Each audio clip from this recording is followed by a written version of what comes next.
Welcome back. He's running for office in the state of Wyoming, and if he wins, he'll by far be the youngest state legislator, right? Yep. Chris Sorge joining us here. And Chris, you're 20 right now, right? Yes. But you will be 21 by the time. Yep, next month, May 30th. Next month. So he's going to meet the deadline to run for state legislature. So what got you interested in doing this? You're so young. This is something unusual. What got you started to thinking that, okay, I'm going to run for state legislature?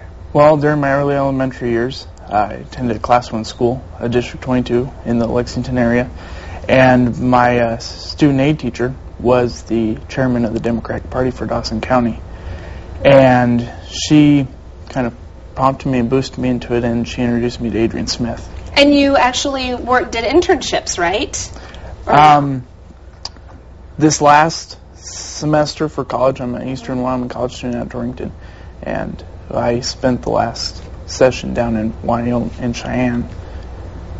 Learned a lot? I did. Mm-hmm. It's a lot different. Nebraska has the unicameral, and then the other states have the bicameral, right. 2 houses. So you're going to jump into this bicameral stuff here. So explain what your experience is, what you think you could bring to the table if you were elected.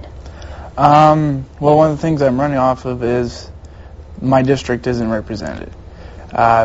We've got things like the state fair grounds there. We've got a huge power plant. We've got windmill farms, and it's just not represented. And I think I can take the voice of the people of my district and take it to Cheyenne and make a difference. Oh.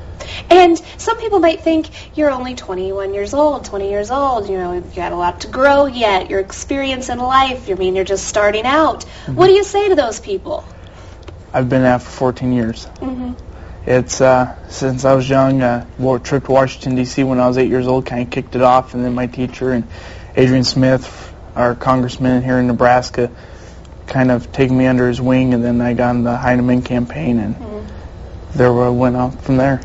Your family is really important to you, right? Yes. Your grandmother's your campaign chair. Yep. And explain, your life wasn't always great, I guess, your younger life, when you left. Explain a little bit of what you had to go through, if you can. There were some family struggles.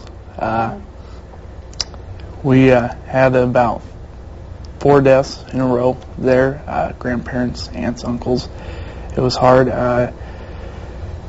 Wrong path for me. I dropped out of high school, and it was kind of at a road's end, but went to move with my grandparents in Wyoming, got better, and now I got my GED right off the bat, attended college, and I'm running for office. So I guess one last thing, what would you say out there? Why should you want people to vote for you?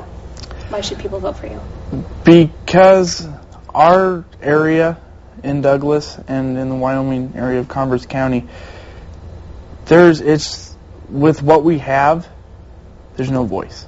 It's just sit still. Who cares about that seat? No one talks about it. And I think I can bring the values of the oil rig workers that live in my district, the coal miners out of Gillette that live in my district, take those voices, make it better, and hopefully bring some more revenue into our district. And our state fair isn't even funded by our state anymore. Oh, okay. And they cut that, and that's one big issue. So you want to be a voice for a district that's kind of silent. Cool. Yes. Well, thank you so much, Chris. Very nice to meet you. If you have questions, you want to learn more about Chris, go to our website, nebraska.tv. Check it out. Thank you for coming in.